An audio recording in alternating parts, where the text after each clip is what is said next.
자주 듣는 얘기입니다. 아니 저 인간도 예술 믿는 사람이야? 저렇게 헬기화심하고 고집되고 자기만 알고 전혀 남을 위해 살 줄 모르는 저 인간, 근데 무슨 예언사역 한답시고 저 야단이야? 야단이? 은사는 나타나지만 영적으로 성숙하지 못한 일들로 인해서 많은 분들이 은사에 대해서 마음의 문을 닫는 경우가 있습니다. 은사에 대해서만 마음의 문을 닫는 것이 아니라 결국 은사를 주시는 하나님께도 마음을 닫는 것이 문제입니다. 하나님이 정말 살아계시고 정말 똑똑하시면 저런 인간에게 은사를 보여주시는 겁니다. 왜 그렇게 오해를 하는가 하면 은사와 영적 성숙도를 동일시해서 생기는 일이라는 것입니다.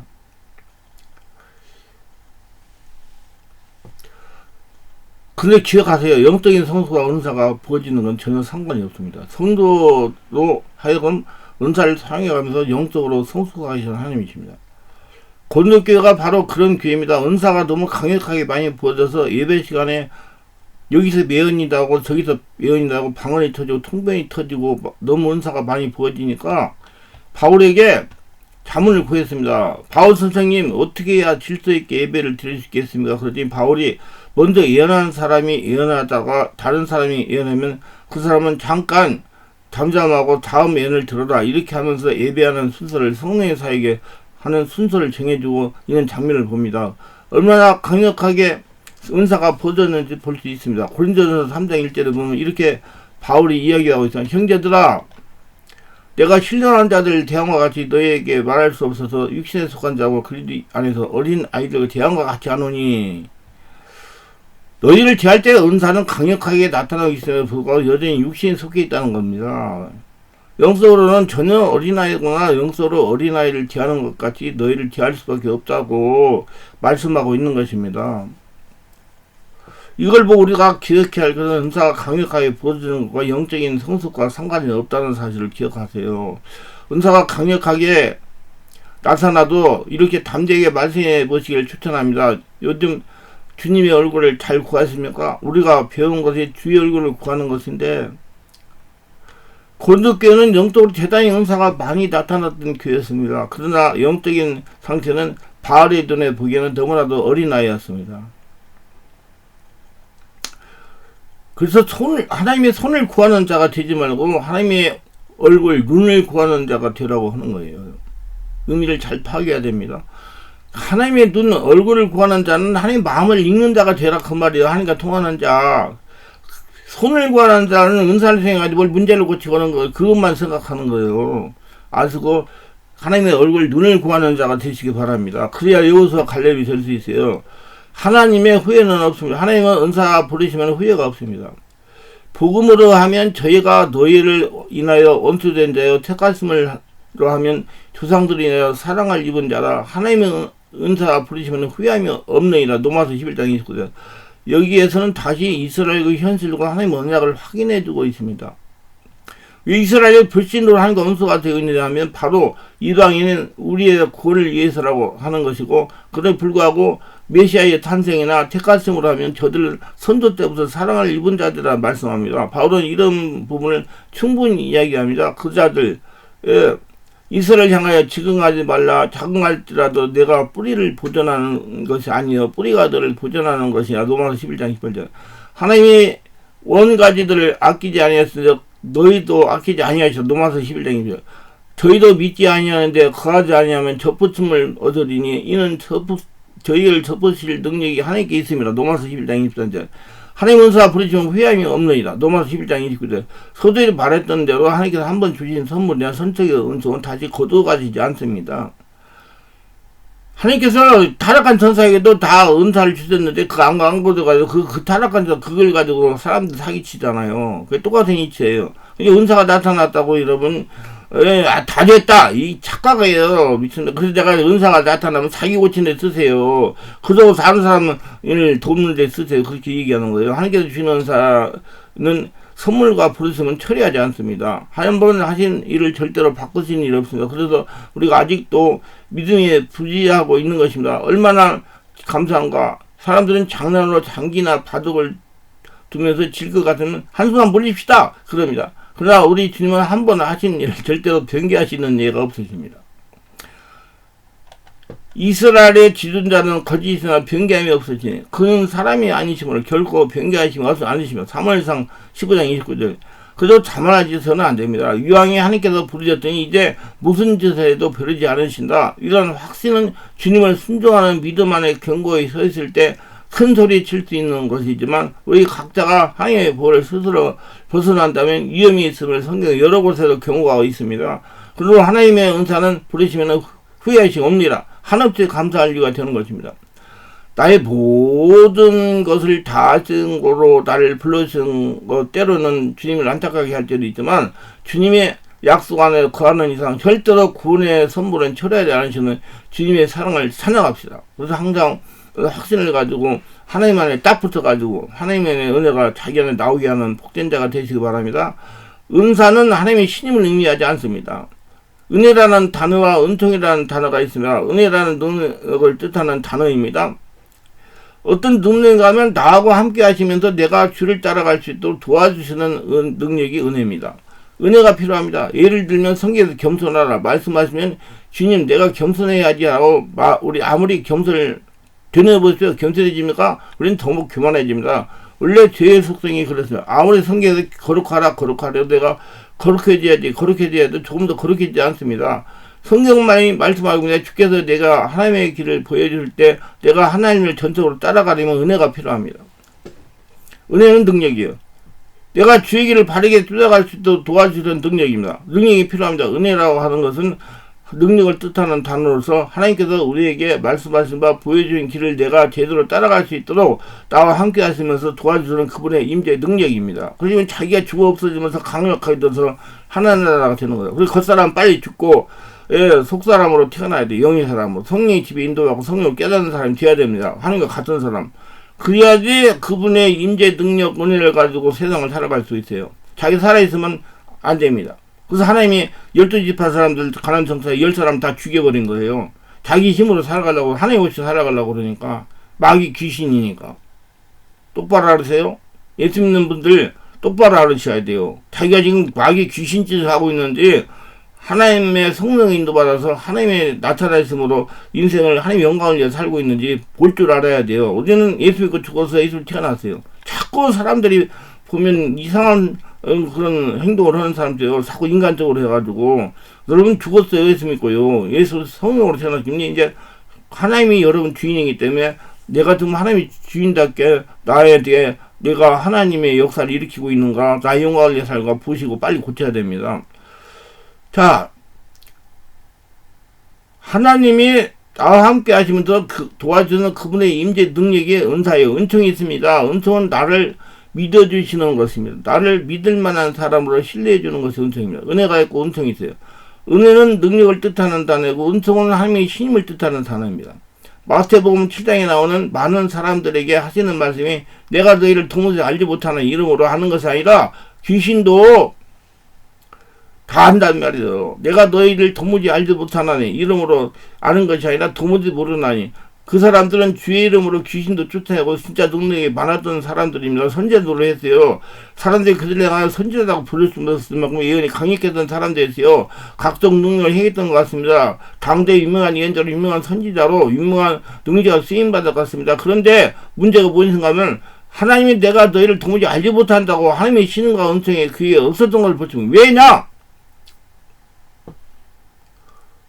자기 겉사람 인간 욕심을 가지고 그런 일을 했기 때문에 열심히 했기 때문에 하나님이 하라는 대로 안 하고 여러분은 성령 영사는 하나님이 하라는 대로 하라고 주시는 거예요. 그래서 자신이 지금 하나님이 하라는 대로 하고 있는지 안 하고 있는지 보세요.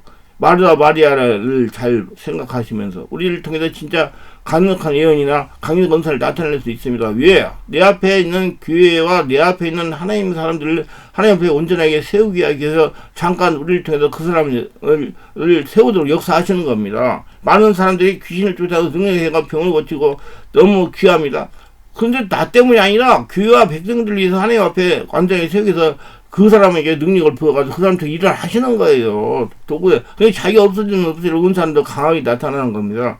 분명히 이것은 연장인데 이것을 가지고 사랑하는 사람이 많습니다. 뭐가 같은가? 나는 청주에 가서 충농등을 고쳤다. 대구에 가서 뭐 고쳤다. 왕구에 가서 뭘 고쳤다고 자기 자랑합니다. 마치 자기가 한 것처럼 자랑을 합니다.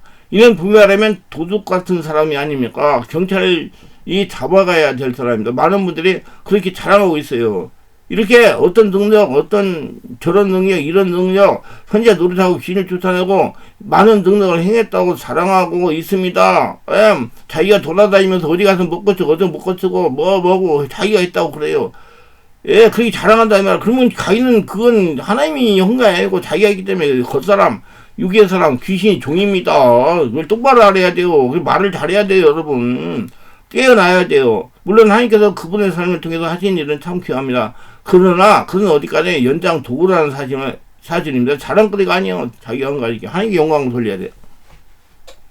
중요한 것은 하나님이 나를 신임하는가 안 하는가 그것이 문제입니다. 하나님의 신임, 하나님 함께 하심이 중요합니다. 하나님과 인격적인 관계가 되는 것이 더 중요합니다. 그래서 여러분 그의 나라 그를 구하라 모든 걸 더하시더라. 하나님 나라가 돼서 하나님과 인격적인 관계에 노력하세요.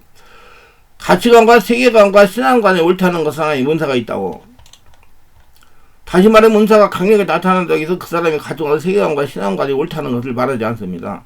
3일상 19장에서 우리는 사울왕의 그 속에 다툼과 시기와 위험, 다윗을 향한 분노와 원망의 불타오름에도 불구하고 예언사가 강력하게 부어지고 있는 것을 볼 수 있습니다. 사울왕의 영혼 속에는 다윗을 향한 분노와 시기, 질투심이 가득 차 있었습니다. 시기가 있고 질투가 있습니다. 시기는 무엇인가 하면 우리나라 국어사전에 보면 간단히 나와 있어요. 시기를 보면 질투와 비슷한 말, 질투를 찾으면 시기와 비슷한 말 이렇게 쓰여 있습니다. 시기는 상대방이 잘되는 일이에요. 내가 아파하는 마음의 쓴뿐입니다. 마음의 아픈 감정을 가리켜 시기라고 합니다. 이 시기가 몸뚱을 불리고 뚱뚱해지면 질투가 됩니다. 물론 하나님의 질투는 하나님의 열정을 가리키는 단어입니다. 근데 이 사울왕의 속에 시기와 질투가 가득 있었습니다. 다윗이 자기의 사임에도 불구하고 죽이려고 분노가 얼마나 서글한지 모릅니다. 그럼에도 불구하고 예언사가 부어지고 있습니다. 이걸 볼 때 그 사람의 은사가 강력하게 나타난다고 해서 그 사람이 가지고 있는 가치관이나 세계관, 그 사람의 신앙관이 맞다, 옳다는 것은 뒷받침하지 않는다는 겁니다. 그래서 그 은사에 있다고 자랑하지 말고 자기가 겸손해지고 하나님 나라 성전되고 그러는 성전되라고 노력해야 됩니다. 바꿔줘야 돼요. 하나님 영광을 위해서 써야 되고요. 하나님이 하신 거기 때문에 자신을 통해서. 자신을 통해서 하나님이 나타날 때 자기를 없애지 않는다는 얘기예요. 자, 성령 은사는 사람의 인격을 통해 흐르는 법입니다. 예수께서 말합니다. 나는 곧 길이요 진리요. 예수님이 통로였습니다. 하나님께로부터 이르는 새롭고 상기된 하나님께서 예수를 통해서 이 땅에 오셨습니다. 하나님의 놀라운 계획과 의도가 예수를 통해서 이 땅에 펼쳐지고 성취되어서 우리도 이 땅을 향한 하나님의 기름을 아십니까? 아브라함을 택하시면서 말씀하죠. 내가 너로 인하여 열방의 복을 깨고 복의 근원을 삼기 원한다. 은사는 인격을 통해서 흐릅니다. 만약에 내 속에 상처와 아픔들이 가득 있는데 내가 기도 사역을 한다면 내 기도에 속에 있는 하나님 은사가 내 속에서 흐르면서 다듬어지지 않고 남을 아프게 하는 상처가 들이기 쉽다는 거. 그래서 아픈 사람한테 와가지고 기도해줬더니 더 아프다고 그런단 말이에요. 아무리 수원제도 맑은 물을 정수해서 가정에 보낸다 할지라도 가정에 있는 수도관이 낡아 있고 녹슬어 있으면 수도꼭지를 틀면 무슨 물이 나올까요? 녹물이 나옵니다. 수원제가 문제가 있는 것이 아니라 하나님께서 문제가 있는 것이 아니라 내가 내서도 내적인 모든 상처를 주님 앞에 못 박지 아니하고 상처를 치유하지 못했던 바로 자신의 책임입니다. 자신의 안에서 나쁜 걸 나오기 때문에 하나님의 이 역사가 순수하게 일어나지 않으니까 안수하고 더 아픈 거예요. 인격을 통해서 흐릅니다. 그래서 이런 공식이 하나 성립될 수 있어요. 성령의 열매, 사역의 열매는 어떻게 되냐? 은사의 정도 곱하기 사람의 인격, 그 사역의 열매입니다. 예를 들어서 은사가 10 정도 완벽한 게 많이 부어져서 은사가 잘 나타나는데 인격이 잘못되어 마이너스 2가 되면 열매로는 마이너스 20. 열매가 아주 힘들게 나타납니다. 속에 상처가 많으면 무엇에도 부정적인 언어가 많이 나오기 쉽습니다. 그래서 여러분 저도 정말 내가 죽으려고 맨날 노력해요. 나는 날마다 죽느라. 나는 날마다 죽느라. 못쓴 사람들은 군대에 가서 생활했기 때문에 사람이 뭐 말이 좀 그렇고 호통치는 말을 많이 한다 그렇게 얘기하는 분들도 계시는데 저는 지금요 옛날 군대에서 정말 저는 요란한 사람이었습니다. 전 특전사에서 근무해서 특전사에서 지휘관했어요. 그렇게 안 하면 아이들을 통제할 수가 없기 때문에 그거 다 죽었어요. 다 죽었습니다. 그래서 이제 예수로 태어나기 때문에 예수님이 저를 통해서 말씀을 하시는 거예요. 그러면 성도들한테 설교할 때 호통도 쳐요. 왜 호통을 쳐야 돼? 딱 깨닫고 바른 길을 가지요. 가만 놔두고 잘 된다. 그러면 그게 뭐가 되겠어요? 완전히 진짜 뭐가 되겠어요, 그 사람이요? 호통을 쳐가지고 고쳐야지요. 그래야지 하나님의 축복을 받으면서 하나님의 영광 가운데 하나님의 영광을 드러내고, 예수님 인격으로 개발되어 바꾸고 갈 수가 있는 사람이 되는 거죠. 그걸 갖고 군대에서 있기 때문에 호통을 잘 친다. 그건 인간 유기하는 거지, 그 사람. 그건 잘 생각해 봐야 나는 예수 믿고 죽었어요. 지금 성령께서 지금 이름 설교를 하고 있어요. 이것도 좀 성령께서 나를 통해서 말씀하시는 거예요. 나는 없습니다. 자, 인격이라고 하는 것은 하나님이 나를 다루어야만 개발되는 것이 인격입니다. 인격이 어떻게 개발되냐고? 내가 아무리 돌을 닦아도 되는 것이 아니라 하나님이 나를 다루어야 됩니다. 성령이 충만하고 성령이 집이 장악해가지고 성령이 고쳐야 돼요. 그래서 저는 자꾸 혼자 괜히 하려고 하지 말아라. 성령이 집에 장악하면 성령께서 하신다. 성령으로 충만받으라 하세요. 자꾸 그러기만 힘듭니다. 막 열심히 해가지고 후발을 하지 마세요. 성령이 하라는 대로 하세요. 그게 하나님의 사람이고 영의 사람입니다. 그럴 때 하나님 받으시고 그 사람을 통해서 축복해 주시는 거예요. 막 열심히 하지 마세요. 그거 모른다고 하잖아요, 예수님이. 개발되는 것이 인격입니다. 하나님 나를 개발시킬 때 인격이 성숙하기 위해서 나를 다루실 때 집중도로 다루시는 거예요. 야망, 시기질투, 이 모든 것들을 내려놓게 하신다. 성령이 와서 하시는 거예요. 성령이 세례받는 게 중요합니다. 성령이 집에 인도받는 게. 성령이 다 하세요. 두 번째 무엇인가? 상대방을 보는 눈을 하나님의 관점으로 보게 만듭니다. 하나님의 눈으로 자녀를 바라봐라. 하나님의 눈으로 성도를 바라봐라. 세 번째는 내가 인간의 말로 설명할 때 그걸 따뜻한 부드러운 언어로 만들어가는 이야기 하십니다. 어떤 분들은 기도도 잘하고 은사도 잘 나타나고 음성도 잘 듣는데 무엇이 문제인가 하면 입에서 나오는 것이 나올 때마다 부정적입니다. 안 된다는 거야, 안 된다는 거. 안 되는 것들만 보입니다. 아직 아닙니다. 여러분, 하나님이 나의 주인에게는 안 될 수가 없어요. 하나님이 하십니다. 은사의 정도 곱하기 사람의 인격 열매입니다. 인격을 보면서 그 사람이 하나님에게 얼마나 다듬었는가를 봐야 됩니다. 자, 은사는 다듬어 개발된 사람으로 보지 않습니다. 그게 은사 받은 사람이 인격이 다듬어지고 사람이 다듬으니까 아니라는 거죠. 그러니까 자꾸 이상한 소리 하지 말라니까. 은사를 개발한다는 말은 개발하는 일은 통해서 은사를 만들어낸다는 말이 아닙니다. 없는 은사를 만들어낸다는 것은 아닙니다. 은사를 개발한다는 말은 은혜로 우리에게 부어지는 그 은사가 온전한 상태로 정제된 상태로 오지 않는다는 겁니다. 그래서 그것들을 내가 더 온전하고 그리고 나를 통해서 그 은사가 흐르기 때문에 성품의 인격을 개발하는 가운데 은사가 목적을 더 극대화시키고 효율적으로 활용될 수 있도록 바로 그 점을 개발한다는 겁니다. 그럼 이 개발은 누가 해요? 성령이 하세요. 그러니까 바울이 나는 날마다 죽느라 나는 날마다 죽느라 나가 죽으니까 성령이 나를 바꿔가지고 그렇게 한다는 얘기예요. 전부 은사가 강력하거나 귀하게 부어지지 않습니다. 계속 하면서 강력해지는 거예요. 중요한 것은 내가 부어진 것들을 이제 내가 더욱더 온전하게 은사를 가지는 목적을 극대화시키기 위해서 내 인격을 하나님께 맡겨가는 가운데 개발된다는 겁니다. 내가 없어지는 거예요. 그래서 그 사람은 죽어야 돼요. 이 속사람, 성령의 사람을 바꿔줘야 돼요. 그래야지 제대로 된 인격, 은사가 나타나게 됩니다. 성숙을 위하여 자기 치유와 영성을 위해 필요한 겁니다. 성령께서 자기를 보게 해요. 그럼 보고 고쳐야 되죠. 근데 은사 있는 사람들이 자신을 보나요? 자꾸 나는 사람만 보지요. 그냥 망할 징조가 되는 거예요. 그래서 성령 은사가 왔으면 자기를 먼저 고쳐라! 자기를 먼저 고쳐라. 성령은 자신을 보게 하고 귀신은 다른 사람을 보게 한다.